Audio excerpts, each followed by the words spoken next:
L'intelligence artificielle est-elle un danger pour nous?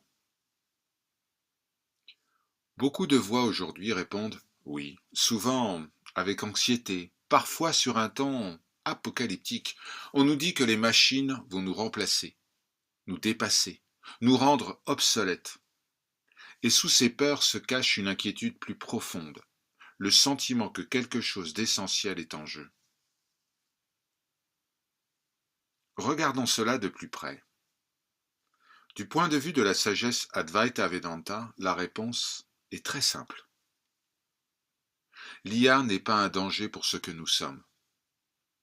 Parce que l'IA est un phénomène, un objet, quelque chose qui apparaît dans la conscience. Et tout ce qui apparaît dans la conscience dépend entièrement de la conscience pour être connu. L'intelligence artificielle n'existe pas indépendamment de la conscience. Elle n'a pas d'être en soi, ni de lumière intérieure. Elle est vue, elle est expérimentée et par conséquent, elle ne peut pas être ce qui voit. Alors, d'où vient cette peur? La peur naît uniquement lorsque nous croyons être le mental. Lorsque nous nous réduisons à la mémoire, au raisonnement, à la créativité, à la productivité, alors oui, l'IA semble inquiétante. Elle accomplit de plus en plus toutes ses fonctions mentales, plus vite, plus efficacement et sans fatigue. Selon ce point de vue, on a l'impression que quelque chose nous est retiré, que notre territoire se réduit, que notre pertinence est menacée. Mais cette peur repose sur une erreur. Elle suppose que l'être humain n'est que le mental.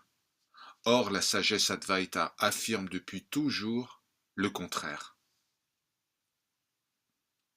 Dans la philosophie hindoue, l'appareil psychique interne est appelé Antakarana, l'organe intérieur.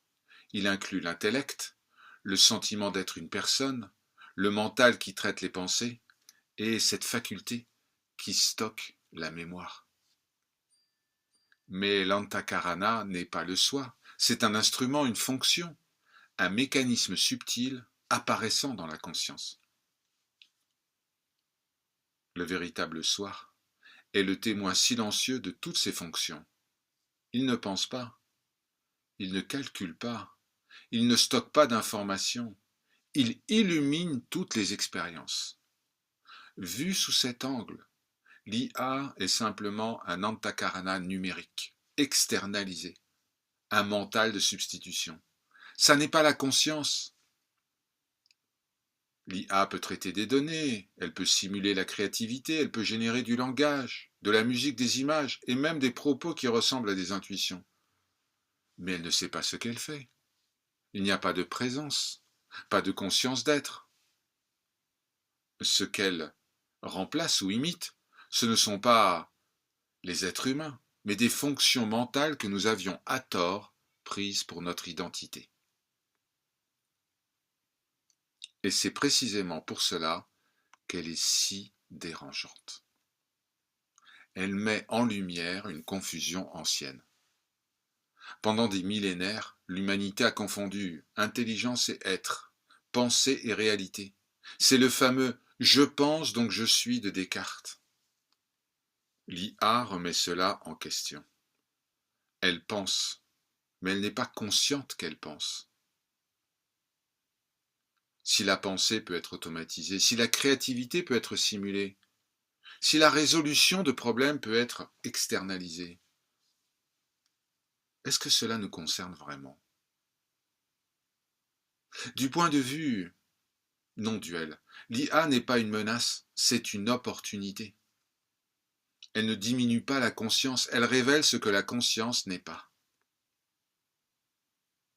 Bien sûr, sur le plan relatif, pratique, social, économique, il existe de véritables défis. Les métiers vont évoluer, les structures de pouvoir pourraient abuser de la technologie, les inégalités pourraient s'accentuer. Ces préoccupations sont légitimes et exigent intelligence éthique et responsabilité. Mais ce sont des problèmes humains, pas des menaces existentielles. Sur le plan existentiel, la conscience demeure intacte. Nous sommes conscients avant le langage, pendant la pensée, dans le silence. Cette conscience d'être n'entre pas en compétition avec les machines. Elle ne peut pas être reproduite, car elle n'est pas une fonction.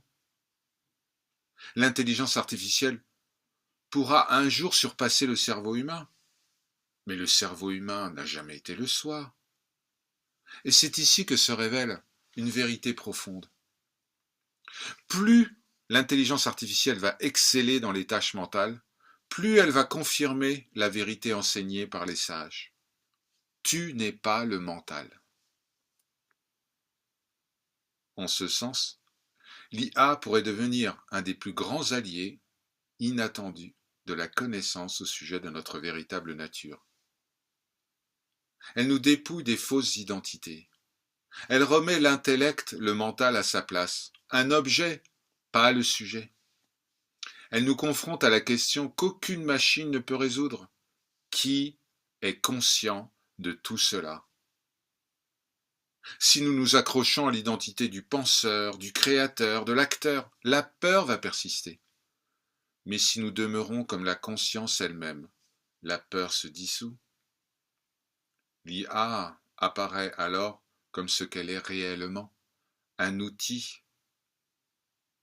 une apparence, un objet plus ou moins sophistiqué dans la conscience. Pas un rival, pas un sujet, pas un remplacement. Ce que l'IA menace, ce n'est pas l'humanité, mais la confusion ancienne entre conscience et mental. Et lorsque cette confusion se dissipe, quelque chose de remarquable se produit. Nous portons notre attention sur ce qui n'a jamais été en danger.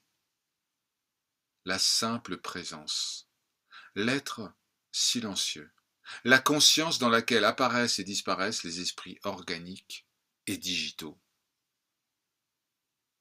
Cela est indestructible. Cela est immuable. Cela est éternel. Cela est ce que tu es. À Lyon.